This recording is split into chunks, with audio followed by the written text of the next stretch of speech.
siya daw ako. Ganon.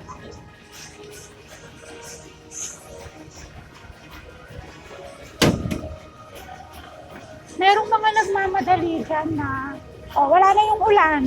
Nakita niyo yung ulan na wala na? So, nung naglakad ako kanina, isang punta doon, isang pabalik, eh, ayun na siya, tinaboy ko na siya. Wala na. Ang bilis, di ba? Nakita niyo naman, wala nang ulan. Basta lumabas na ako, kahit bumubuhos na yung ulan, basta lumabas ako, hindi na siya magtatagal. Hindi na magtatagal yung ulan. Sa pawala na siya, or sa patila na siya. So ngayon, ang gagawin natin dyan, pupukpukin ko yung sahig, just to prove na wala na yung ulan, di ba? Kasi meron akong nakukuha dyan sa ulan na yan na parang sa akin yun pabor or favor or para siyang may opportunity na matatanggap ako kapalit nung pagtanggal ko ng ulan. Ang problema, merong mga umeepal o may eksenas ng mga tao sa paligid ko na paikot-ikot sila sa paligid ko and kinukuha nila yon, yung energy na yon. So yun yung ginawa nila din sa isa kong video na pinost na yung huling-huling. Kaya gagawa ulit ako. So kailangan kunin ko na to. Sa CR daw kasi kinukuha yun eh. Kukunin ko na siya sa CR.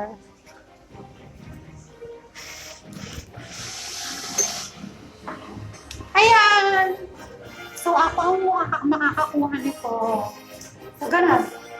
Ang nangyayari daw kasi, once na may ginawa akong gano'n, tinanggal ko yung ulan, or napatila ko yung ulan, or naitaboy ko yung bagyo, mayroong opportunity na papasok sa katawan ko, or energy siya ng opportunity and pabor or favor na magagamit ko yun sa kung ano man yung gusto ko.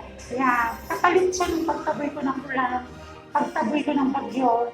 Kapalit nun, mayroong binibigay na energy sa akin. Yun. For example, gusto kong may lalaki. Makukuha ko yung lalaking gusto ko. Ayun. Yun.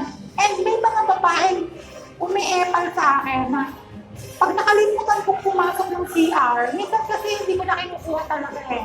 Pero mayroong ambisyosa. Kasi may nakakarinig na naman ng utak ko eh. May nagsasalita sa akin, naririnig din nila yun. So ang tendency, kapag sinabi sa akin na pumasok ako ng CR, hindi ako pumapasok kasi ayoko silang sundin eh. May ibang pumapasok. At ang nangyayari, sa kanila napupunta.